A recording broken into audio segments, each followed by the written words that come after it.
Shalom saudara-saudara, sesama orang yang menaruh iman dan pengharapan di dalam Tuhan Yesus Kristus. Semoga kita semua selalu diberikan hikmat dan pengertian untuk bisa mengerti dan membedakan kehendak Allah bagi kita. Saudaraku, mari kita mempersiapkan hati kita dengan berdoa sebelum mulai mendengarkan firman Tuhan. Tuhan Allah kami, Tuhan yang mengasihi dan mempedulikan kami, terima kasih buat sepanjang hari yang telah kami lalui dengan baik. Terima kasih buat penyertaan dan pertolongan-Mu. Bapa, kami mengawali saat teduh malam ini dengan berdoa bagi saudara-saudara seiman yang sedang sakit dan mengalami masalah. Kami memohon Engkau menolong dan memberikan jalan keluar. Berikanlah juga kekuatan dan hikmat untuk bisa menjalani setiap tantangan dan mengatasinya dengan baik. Sekarang tiba waktunya untuk kami masuk dalam saat teduh dan mendengarkan firman-Mu. Ajarilah kami dan ubahkanlah kami, bentuklah kami seturut kehendak-Mu dan pakailah kami sebagai alat kerajaan-Mu. Berikanlah kami hati yang dipenuhi pengertian saat kami mendengarkan renungan firman Tuhan malam ini. Terima kasih Bapa, dalam nama Tuhan Yesus Kristus, kami berdoa dan mengucap syukur. Amin. Saudara yang terkasih di dalam Kristus, Alkitab menyebutkan Tuhan Yesus sebagai singa dari Yehuda. Akan tetapi, ada singa lain yang juga disebutkan dalam Alkitab. Mari kita membaca 1 Petrus 5 ayat 8. Sadarlah dan berjaga-jagalah, lawanmu si iblis berjalan keliling sama seperti singa yang mengaum-ngaum dan mencari orang yang dapat ditelannya. Berbeda dengan singa dari Yehuda yang mengaum untuk mengusir musuh-musuh demi melindungi kita, iblis mengaum untuk mencari orang yang dapat ditelannya. Singa adalah predator yang menggunakan berbagai strategi untuk menargetkan mangsanya. Berikut ini adalah beberapa cara singa menargetkan mangsanya yang perlu kita ketahui karena hal ini memberikan gambaran tentang cara kerja iblis. Cara yang pertama yaitu berburu dalam kelompok. Singa sering berburu dalam kelompok karena dengan berburu bersama, mereka dapat mengkoordinasikan serangan mereka, membuatnya lebih sulit bagi mangsa untuk melarikan diri. Singa dalam kelompok bisa bekerja sama untuk menciptakan jebakan bagi mangsa. Beberapa singa dapat mengalihkan perhatian mangsa, sementara yang lain menunggu di semak-semak untuk meluncurkan serangan mendadak. Iblis biasanya menyerang kita secara berkelompok. Dia tidak pernah hanya menyerang satu bidang kehidupan kita, tetapi dia berusaha mencari celah apapun yang dapat diserangnya. Kalau bisa, semua bidang kehidupan kita diserangnya secara bersamaan agar kita jatuh dan tergeletak. Cara yang kedua yaitu menyelinap. Singa sering menyelinap mendekati mangsanya dengan pertahanan, memanfaatkan vegetasi atau topografi untuk menyembunyikan diri, karena hal ini memungkinkan mereka mendekati mangsa tanpa terdeteksi.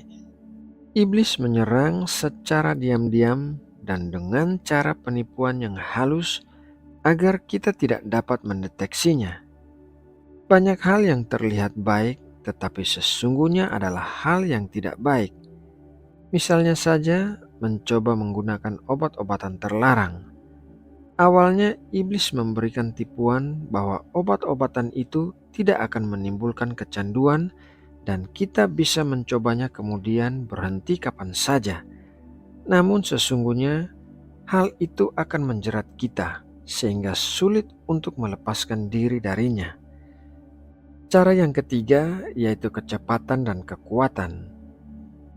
Singa memiliki kecepatan dan kekuatan yang cukup untuk mengejar dan menangkap mangsa yang bergerak cepat, seperti zebra atau antelop.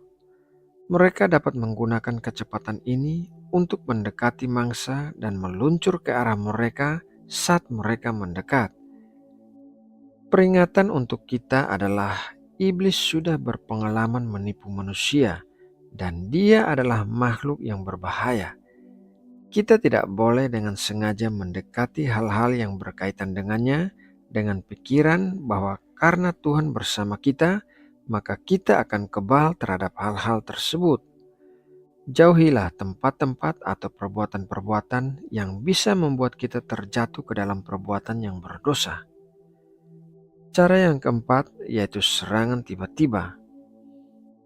Singa sering meluncur tiba-tiba menuju mangsa mereka ketika mereka cukup dekat.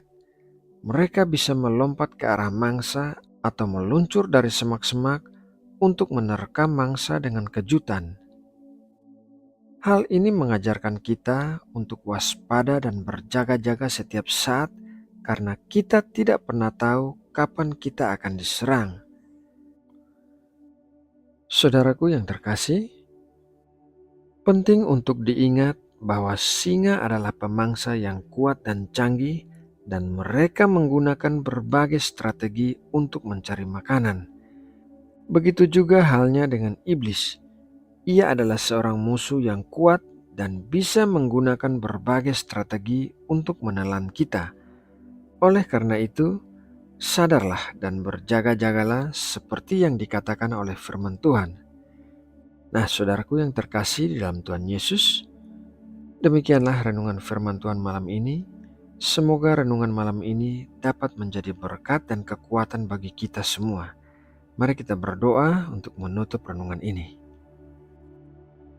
Bapa Surgawi yang penuh kasih, kami mengucap syukur atas kesempatan untuk bisa menerima berkat firman-Mu malam ini.